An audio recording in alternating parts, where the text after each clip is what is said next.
جانتے ہیں اس کا نام کیا ہے؟ اللہ یاری. یہ اللہ یاری نہیں ہے، شیطان یاری ہے. یہ اپنے دڑبے میں بیٹھ کے بہت بڑے مناظر ہیں، سامنے کبھی نہیں بیٹھتے روبرو. بس ان کی ایک شرط ہے کہ ہمارے ہی چینل پر آ کے مناظرہ کرو اور ہم بکواس کریں گے، اگر تم جواب دو گے تو تمہاری کبھی آڈیو غائب کر دیں گے ہم تمہاری، کبھی تمہارا کنیکشن کٹ جائے گا، سامنے بیٹھ کے ہم بات نہیں کریں.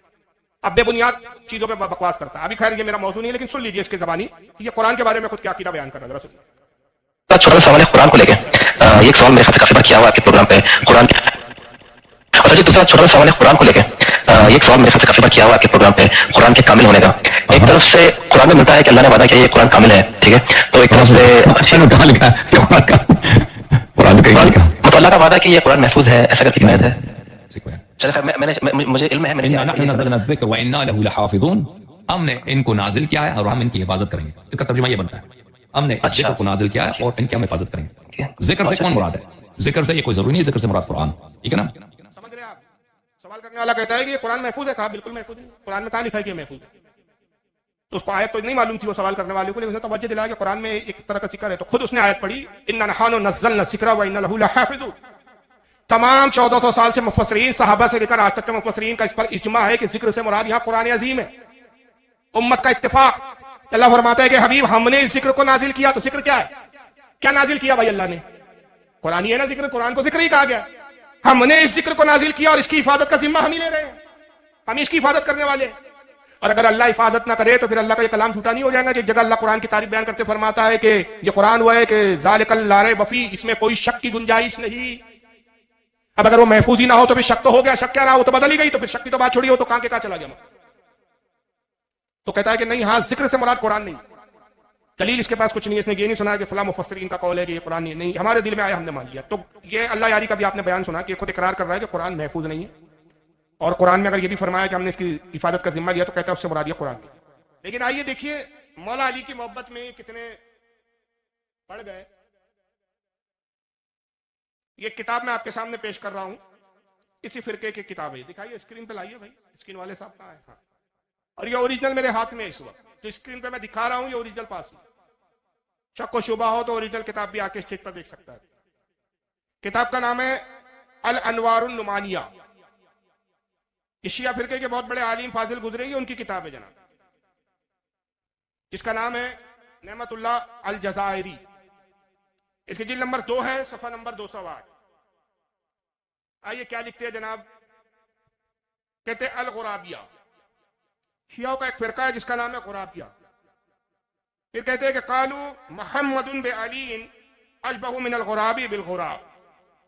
یہ محبت علی کی آڑ میں دیکھیے الفاظوں کے کیا جملے استعمال ہو رہے ہیں اور کیا توہین ہو رہی ہے. شیعوں کا چھوٹا موٹا عالم نہیں ہے. 1112 ہجری میں اس کی موت ہوئی. آج کا علی کی، آج کا مولوی بھی نہیں. ابھی 1400 ہجری چل رہا ہے. 1112 ہجری میں اس کی موت ہوئی ہے. جس کا نام کیا ہے میں نے نام آپ کو بتایا، نعمت اللہ الجزائری.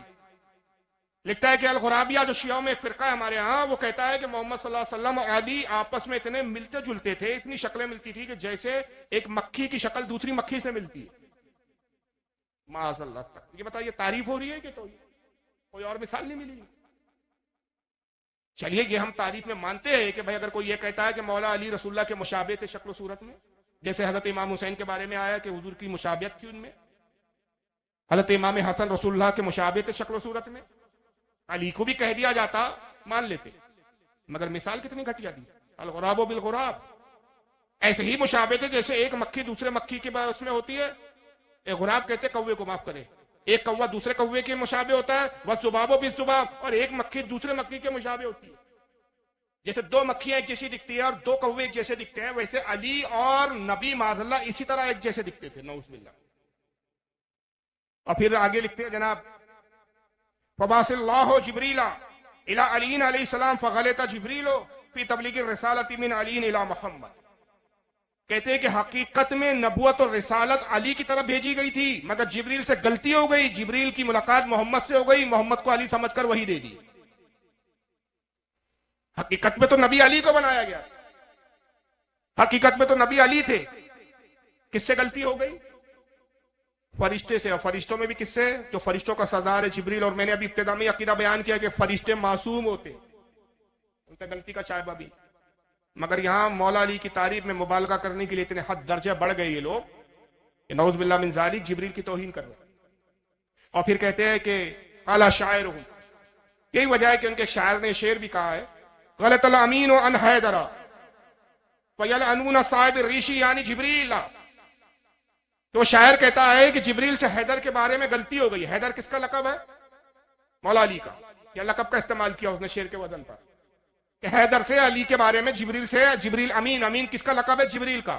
امین سے، جبریل امین سے حیدر کے بارے میں غلطی ہو گئی. یہی وجہ ہے کہ ہم پرو والے، جبریل علیہ السلام کو پرو والوں بھی کہا کیونکہ آپ کے 70,000 پر ہے، ہم پرو والوں پر لعنت بھیجتے ہیں. اس وجہ جبریل پر لعنت ہو کہ اس سے یہ غلطی ہو گئی کہ نبوت علی کے لیے تھی، معاذ اللہ اس نے محمد صلی اللہ علیہ وسلم کی طرف پہنچایا.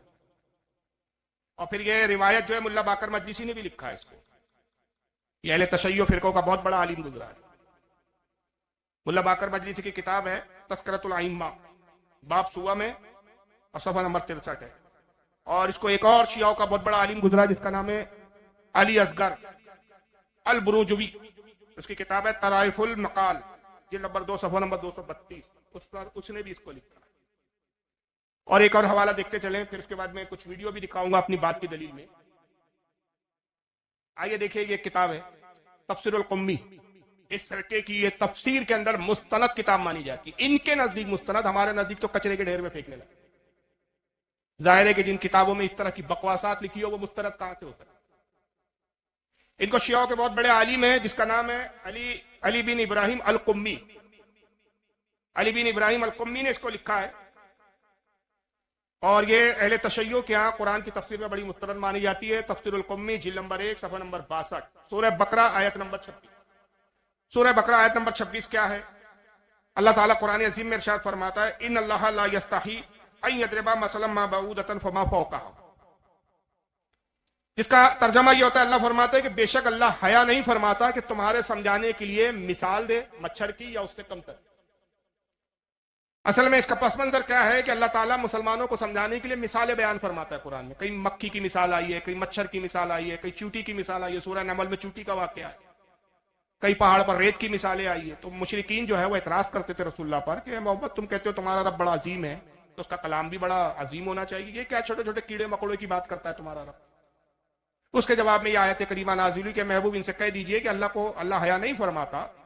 یہ تو تمہارے فہم کے اعتبار سے، تمہاری عقل کے اعتبار سے ان چیزوں کی مثالیں دی جاتی. یہ نہیں کہ اللہ اس طرح کلام کرتا ہے تو معاذ اللہ اس کی عظمت میں کوئی کمی آ جائے. وہ تو کلاموں کا خود قادر ہے، زبانوں کا وہ خود خالق ہے. وہ اس سے بڑھ کر ایسی زبان تم سے بیان کر سکتا ہے جو تمہارے عقلوں میں بھی نہ آئے. یہ تمہارے فہم کے حساب سے ہم سمجھا. تو یہ قرآن نے کیا کہا کہ اللہ حیا نہیں فرماتا کہ تمہارے سمجھانے کے لیے کسی بھی چیز کی مثال فرمائے، چاہے مچھر ہو یا مچھر سے بڑھ کر. مچھر چونکہ ایک چھوٹا سا کیڑا ہے، یا تو مچھر یا اس سے بڑھ کر کسی چیز کی. اب آئیے قمی صاحب کیا لکھتے ہیں اس آیت کی تفسیر میں ذرا سنیے اور کیا مذاق کیا ہے. یہ محبت کی آڑ میں ہو. یہی صفحہ بڑا ہو کے آپ کے سامنے آیا، وہی آیت اوپر لکھی ہوئی ہے. اور اس کے بعد پھر کہتے ہیں ان معلّہ ابن حنیس. یہ شیعوں کا کوئی راوی ہے معلّہ ابن حنیس، اس سے روایت کرتے ہیں ان ابی عبداللہ علیہ السلام. اور وہ روایت کرتا ہے ابو عبداللہ سے. ابو عبداللہ کس کی کنیت ہے؟ جب بھی شیعوں کی کسی کتاب کو آپ اٹھائیں گے تو جہاں ابو عبداللہ ہے تو سمجھ جائیے اس سے مراد امام جعفر صادق. جتنی اٹھ پٹانگ روایتیں سب امام جعفر صادق کے کھاتے میں ڈالتے. اور جہاں ہے ابھی جعفر تو سمجھ لیجئے اس سے مراد ہے حضرت امام باقر، جعفر کے والد. امام یعنی جعفر کے والد کون؟ امام باقر. اور جہاں ابو عبداللہ، عبداللہ کے باپ، عبداللہ حضرت امام جعفر کے بیٹے کا نام ہے، تو جہاں ابو عبداللہ ہے تو سمجھ جائیے کہ اس سے مراد امام جعفر صادق. تو یہ روایت کس کے کھاتے میں ڈالی گئی؟ معاذ اللہ ہم یقین کے ساتھ کہتے ہیں کہ امام جعفر صادق کا ایسی روایت بیان کرنے سے دامن پاک ہے. وہ اس سے مبرر جو ہے بلند تر ہے کہ وہ ایسی بکواس کرے، لیکن امام جعفر کے کھاتے میں ڈالی.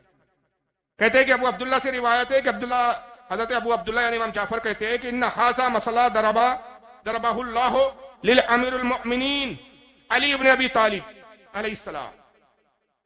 کہتے ہیں کہ اللہ تعالیٰ نے جو اس میں مچھر کی مثال دی ہے اس سے مراد مولا علی امیر المؤمنین علی ابن ابی طالب علیہ السلام ہے. علی کون ہے؟ مچھر ہے. یہاں مچھر سے مراد علی ابن ابی طالب ہے. اور پھر جو قرآن میں فرمایا وما فوقہا، اور اس سے بڑھ کر ہم مثال بیان کریں تو اس سے مراد کون ہے؟ رسول اللہ صلی اللہ علیہ وسلم. مچھر سے بڑھ کر جو ہے وہ رسول ہے، اور جو مچھر ہے وہ علی ہے. تو یہاں مولا علی چلنے گئے تھے تو وہ تعریف کرنے یہ بتانے گئے تھے کہ دیکھیے صاحب علی کا قرآن میں ذکر آیا ہے، علی کی مثال اللہ نے بیان کی، لیکن یہ بھول گئے کہ نعوذ باللہ کہ مشرکین کو جواب دیا گیا تھا، مشرکین کا اس پر اعتراض تھا، اور نعوذ باللہ مولا علی کو بچھڑ بتا دیا۔ اور اس سے بڑھ کر پھر ایک اور توہین کی ایک تیسری کتاب دیکھتے چلے آپ، آئیے یہ الاختصاص کتاب ہے ان کی، یہ سب مستند کتابیں ان کے آتی ہیں۔ اس کے لکھنے والا محمد بن نعمان شیخ مفید کے نام سے یہ مشہور ہے۔ ان کی موت 423 ہجری میں ہوئی ہے، یعنی آج سے تقریباً 1000 کچھ سال پہلے، ابھی کون سا 47 ہجری کچھ چل 1020 30 جو بھی انداز لگا لے آپ، یعنی 1000 سال پہلے آج سے ان کا موت ہوئی ہے۔ اہل تشیع کے مصطلح عالم مانے جاتے شیخ مفید محمد بن نعمان، ان کی کتاب ہے الاختصاص، صفحہ نمبر 304۔ آئیے یہ جناب کیا لکھتے ہیں، ان جابر بن یزید، یہ سب شیعوں کے راوی ہیں، یہ ہمارے راوی نہیں، اہل سنت کے نہیں۔ جابر بن یزید کی روایت کرتا ہے، ان ابی جعفر علیہ السلام، کون ہے یہ ابی جعفر؟ بھول گئے بھائی؟ امام باقر، میں نے ابھی بتایا کہ ابو عبداللہ ہے تو مراد کیا ہوں گی وہاں؟ امام جعفر صادق، اور ابی جعفر ابو جعفر آئی تو مطلب امام باقر۔ امام باقر کون ہے جانتے؟ امام جعفر کون ہے جانتے؟ آپ تھوڑا سا تعارف بتا دوں، امام جعفر کے والد امام باقر، اور امام باقر کے والد امام زین العابدین، اور امام زین العابدین کے والد امام حسین، امام حسین کے والد مولا کائنات علی مرتضی۔ یہ سب اہل بیت کے خاتے میں اس طرح کی روایتیں ڈال رہے ہیں۔ کہتے ہیں کہ حضرت امام باقر سے روایت ہے، امام باقر سے یہ روایت آتی ہے کہ قالا یا جابر الکا حمار یسیر بکا ویبلغ بکا من المشرق الى المغرب الى یوم واحد۔ راوی جابر بن یزید کہتا ہے کہ امام باقر نے مجھ سے ایک مرتبہ کہا، مجھ سے سوال کیا، کہا کہ اے جابر یہ بتاؤ کیا تمہارے پاس ایسا کوئی گدھا ہے جو ایک ہی دن میں مشرق سے مغرب تک سفر کر لے، ایک دن میں تمہیں مشرق سے مغرب تک پہنچا دے؟ کوئی ایسا گدھا ہے؟ اس زمانے میں سواری کے کیا سادھن تھے؟ گدھے کو سواری کے طور پر استعمال کرتے تھے، گھوڑے استعمال ہوتے تھے، اونٹ استعمال ہوتے، تو گدھوں پر بھی سواری کی جاتی تھی، اور گدھا ان تمام سواریوں میں سب سے سست رفتار ہوتا، سب سے دھیرے چلنے والا گدھا، اس سے بھی تھوڑا تیز اگر چلے تو پھر کون سا جانور تھا؟ اونٹ، پھر اونٹ سے تھوڑا اور تیز چلے تو پھر کھچر سے زیادہ، اور سب سے زیادہ تیز چلنے والی سواری گھوڑا۔ تو جابر بن یزید کہتا ہے کہ حضرت امام باقر نے مجھ سے کہا کہ جابر یہ بتاؤ کیا تمہارے پاس کوئی ایسا گدھا ہے، تم ایسا گدھا پاتے ہو کہ جو تمہیں ایک ہی دن میں مشرق سے مغرب میں پہنچا دے؟ فقلت جعلت فداک یا ابا جعفر وانی لی ھذا۔ راوی جابر بن یزید کہتا ہے کہ میں نے کہا میں آپ پر فدا ہو جاؤں، اے امام باقر بھلا مجھ جیسا حقیر فقیر ایسا گدھا کہاں پا سکتا ہے؟ میرے پاس ایسی سواری کہاں ہو سکتی ہے جو مشرق میں مغرب تک پہنچا دو؟ فقال ابو جعفر علیہ السلام، تو جواب میں حضرت امام باقر نے کہا، ابو جعفر نے کہا، ذاکا امر المؤمنین، کہا وہ گدھا جو مشرق سے مغرب میں پہنچا دے وہ امر المؤمنین علی ہے۔ کون ہے وہ گدھا؟ بتائیے، یہ بتانا یہ چاہ رہے ہیں کہ علی کی ولایت کا یہ عالم تھا کہ پلک جھپکنے میں ایک دن کے اندر مشرق سے مغرب پہنچا دے، لیکن یہ بتانے کے لیے دلیل اور مثال کیا گھٹیا دی ہے کہ مولا علی کو گدھا بتا رہا۔ تو یہ مبالغہ کیا انہوں نے، اتنے بڑھ گئے یہ محبت کی آڑ میں کہ نعوذ باللہ محبت کرنے کے چکر میں کیا کیا، توہین کر بیٹھے، اور بھول گئے کہ ہم دعویٰ تو محبت کا کرتے ہیں لیکن اس میں توہین ہو رہی، اور صحابہ سے بغض رکھا، حقیقت میں اہل بیت کی تعریف میں توہین کر بیٹھے، اور جب صحابہ کی توہین کرنے آئے تاکہ ہم اہل بیت کا مقام زیادہ بلند بتائے تو یہ بھول گئے کہ نعوذ باللہ من ذالک جہاں تم صحابہ کی توہین کر رہے ہو وہاں ایٹومیٹک اہل بیت کی بھی توہین ہو رہی، تم صحابہ کے مقام کو تو نہیں گرا سکے۔ تو ایسے ایسے کچھ عقیدے گڑے گئے، اور آج ان عقیدوں پر ہمارے اپنے ہاں کچھ نام نہاد سنی ان کے پیچھے چل رہے۔ آپ جانتے ہیں کہ کن کن ناموں سے وہ معروف ہے، کوئی اپنے آپ کو مولائی کہہ رہا ہے، کوئی اپنے آپ کو علی والا کہہ رہا ہے، کوئی کچھ الگ الگ نام لیے، دعویٰ سنیت کا ہے، سنی کہلاتے اپنے آپ کو سنی کہتے ہیں، لیکن ماخذ کون سے، کتابیں کون سی پڑھ رہے ہیں؟ رافضی اور شیعوں، عقیدے شیعوں کے بیان کر رہے ہیں، ایسی ایسی روایتیں لاتے ڈھونڈ ڈھونڈ کے کہ آقا صلی اللہ علیہ وسلم نے فرمایا ہے کہ قرب قیامت میرے نام سے ایسی ایسی حدیثیں منسوخ کر کے لائیں گے جو تمہارے باپ داداؤں نے بھی نہ سنی ہو۔ اور وہی حال آج ہمارا ہے کہ ہم ان کی باتیں سنتے تو حیران ہو جاتے کہ یار یہ کہاں سے اٹھا کے لاتے، حوالہ پوچھ لو تو سب ندار۔ سب سے زیادہ اگر انہوں نے کسی کی توہین کی ہے صحابہ میں تو وہ دو ذات، سب سے زیادہ لوگ سمجھتے ہیں کہ امیر معاویہ کی سب سے زیادہ توہین کرتے ہیں، جی نہیں، میں بڑی ذمہ داری سے کہہ رہا ہوں، اس کو ثابت کرنے کے لیے گھنٹوں چاہیے مجھے، لیکن ثبوت کے ساتھ میں کہہ رہا ہوں کہ سب سے بڑھ کر اگر یہ کسی کی توہین کرتے ہیں تو دو ذات ہیں،